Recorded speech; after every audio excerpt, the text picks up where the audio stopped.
What is up, everybody? Welcome back to the channel Ace's Place 22, where I'm Ace. And this is my place 22. And welcome back to another night of thrills and chills. Ace's Thrills and Chills. Movie reviews. Night number... What are we on? 13 for Ace's Thrills and Chills movie reviews. I'm so into this. Let's go. Please like and subscribe, or the monsters will get you. Enough of that. Let's talk about movies, shall we? So I got a whole bunch of videos posted up on this channel right now for the spooky season. Go check them out right now after this video, I mean to say. Okay. Running on fumes right now, folks. Watched these movies earlier today. Didn't realize it was Columbus Day. The kid had the day off from school, so I had to figure out how to manage all of this into my day off as well. And we figured it out. We pulled it off, and here we go. As usual, I'm going to talk about a handful of movies, and I'm going to go more in-depth on one than the others. So, if I get to the movie that you don't want to hear about that I'm going to talk about, get on out of here. But for now, there's some tape on this that I want to get off. And there we go.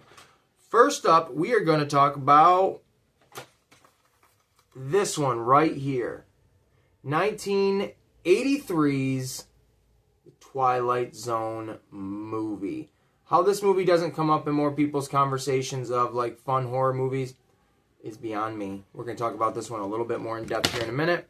Next up is from 2019, I believe so. From 2019, it's a pretty fun, fantastical, if you see the movie, you'll understand what I mean by that. I don't mean wizards and like gremlins and stuff. Fantastical, I mean a little suspension of disbelief is needed for this one. But it is a fun flick, all about a bunch of people that get, I forget already what if they get picked for it, or if they stumble into it. I can't remember. But individuals come together and they get basically put into escape rooms. We all know what escape rooms are. They have them at like every local mall. You go in, they give you a card or a little piece of information that sets you off on a journey of you need to find all the little clues to get out of the room. That is exactly what this is, expanded upon tenfold to a suspense, thriller, horror style movie. It's very fun. I personally think it's very fun just because it takes what your mind, when you're in one of those escape rooms and you're like, oh my god, what if this is this? Just the silly nature of it, and it actually, goes there. And it's pretty good time. They made a second one. I don't have it, and I really don't even remember it. But this one, the first one, is definitely worth a watch. Trying to think of any big names that's in it that is in it. Nobody off the top of my head that I can think of except for the woman that plays, I think her name is Deborah Ann Wall. Yeah, Deborah Ann Wall. She plays Karen Page in the Daredevil series. And then next up is a gem of a movie that I will not spoil anything about because I absolutely recommend everybody that loves horror movies to go check out. I never know how these look. To go check out the movie Lights Out. This is a freaky one. This is absolutely freaky. It plays into your fears of shadows and what's lurking in the dark, and I'm only safe when the light's on, and then it goes crazy with it. It's a lot of fun. I really, really enjoy this movie. The only thing I don't like about the movie, and this is just a nitpick, I'm not a big fan of kid actors. I feel like the kid actors they pick, it makes me wonder, geez, which ones didn't you pick? Come off the top of my head, this movie, I'm not a big fan of the kid that's in it. The movie Black Phone, I don't know the actor's name, the kid that plays Finney. Not a fan of him not him particularly, but him in the movie as the actor, not a fan. Just, they don't hit with me. They just come over they go in a different direction than I feel like the vibe of the film. But this is a really good movie. I don't want to say anything about it other than it plays into literally everyone's fears of there's literally something right there in front of me. I can see the shape of it. And then it's not. It's so creepy, so startling, so unsettling. And the only thing I will say though that I thought was cool, it started out as like most movies, honestly. It started out as a short film. And the short film of it has been adapted to the movie, and it's right in the beginning, and it's like the whole opening sequence almost, and it's brilliant. It's absolutely brilliant. Creepy movie. Very creepy movie. Let us talk about this one right here. The Twilight Zone movie. Now, this is something I watched when I was a little kid, so this really harkens back to my nostalgia of what may or may not be good movies, but I personally think this is a good movie with the nostalgia behind it. I'll read quick the synopsis on the back. 1959, Friday nights. We time traveled, witnessed surprising twists, entertained aliens, experienced fear, and first journeyed to the Twilight Zone of Rod Serling's memorable TV series. And guided by 4 imaginative movie makers, we traveled there again in 1983. Directors John Landis, Steven Spielberg, Joe Dante, and George Miller fashion stories based on or inspired by classic episodes. Landis weaves the tale of a bigot who gets a walloping dose of his own hatred. Spielberg takes over with a fable of senior citizens offered a magical rejuvenation.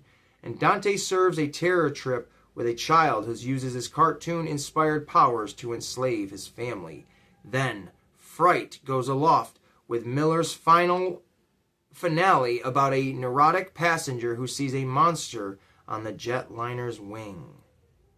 Or does he? This is a great, I guess you'd call it a little anthology film of collective stories, as you just heard, from pretty famous directors. So you know what you're getting into with that. It is a terrific movie. Now, all of the stories that are in it, they don't intertwine.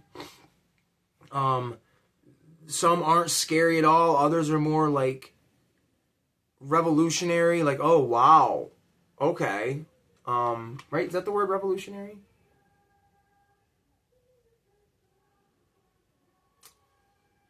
I feel like that's the word. I could be wrong. But it's very, very, very good. The opening scene, you start off with 2 guys. It's Dan Aykroyd, and the other one's name, it's totally slipping my mind as well. He's another pretty famous actor. I don't think it says Albert Brooks. That's what it is, Albert Brooks. Dan Aykroyd and Albert Brooks are driving down the road, and they're talking about tales and stuff like that. Basically like Twilight Zone stuff. And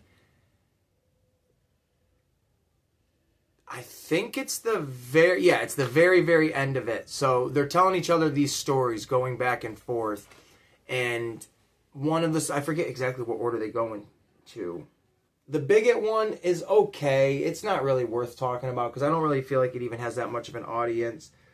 He time travels kind of like to Nazi Germany and stuff like that. And it's kind of wild. The one with the old people and they turn into young kids again, that one's really fun because it harkens back to your youth. And obviously I'm not of that age yet, but I can definitely see the appeal of that one, where you just have a group of people that live in a senior citizen home. And what is his, my ear is itching like crazy for whatever reason. Vic Morrow, maybe that's his name. I think that's the actor. But anyways, if it's not him, I'm sorry. But another senior citizen moves into the home, and without anybody really realizing it, he's like an angel almost. He has this ability to give these old people their wish of being youthful again. So they're outside playing the game of kick the can, and then they wake up the next day, and they are all young and enjoying life and never want to go back. And then they realize, oh man, we had our time, this isn't for us. And it's just it's kind of a cautionary tale, but not really. It's just nice. It's a nice little heartwarming story. And then you get into the third like little story, which is bonkers Looney Tunes. All about a woman trying to get home, and she has to drop this little boy off at his home after school. She's going to go inside, meet his parents. Little does she know, she comes to realize that this little boy has these really weird powers and can almost do anything with his mind, and he uses these powers for essentially evil, trapping his family within the, if they really are his real family, within the confines of the home, jumping to every call he has, and if they don't do what he says, he will do, they don't really go into crazy detail, but they allude to he will do some pretty heinous things. When I say Looney Tunes, I really mean it's like Looney Tunes. They go with crazy practical effects in this for some of the makeup. It's over-the-top special effects. It's very, very fun. I wouldn't say it's the scary one out of any of them, but it's definitely like the, whoa, this is wild. It's just, they're all fun. They're all fun. I can't use a better word. And then the last one is the best one. The Passenger on the Wing. It is the best. It has one of the best actors in the entire world, John Lithgow, in it. I cannot remember for the life of me anyone else that's in this video or his little short with him that's a bigger name.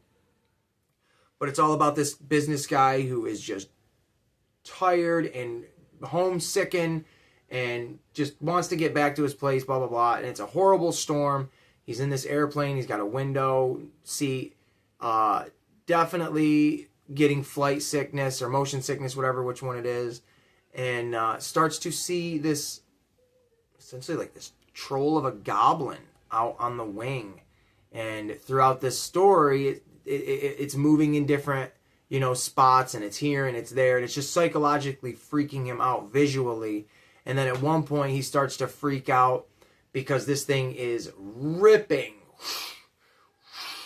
the engine and the wing apart on the plane, and nobody believes this guy. He's absolutely losing his mind. The rainstorm is adding to the effects of the story. It leaves you to believe one of two things. Did this guy truly see something on the wing ripping it apart, or was it all in his head, and the storm and the turbulence is what actually took the plane down and caused all of this destruction and death? It's so well done and so brilliantly shot and executed. I remember watching this as a kid, and this is no hyperbole or exaggeration, but when I was a little kid, John Lithgow freaked me out more than the actual creature on the wing. His performance was so earth-shattering to me as a kid that he literally freaked me out anytime I'd see him in anything. It wasn't really until Dexter season 4 that I truly came back around, and I'm like, yes, okay, I got it.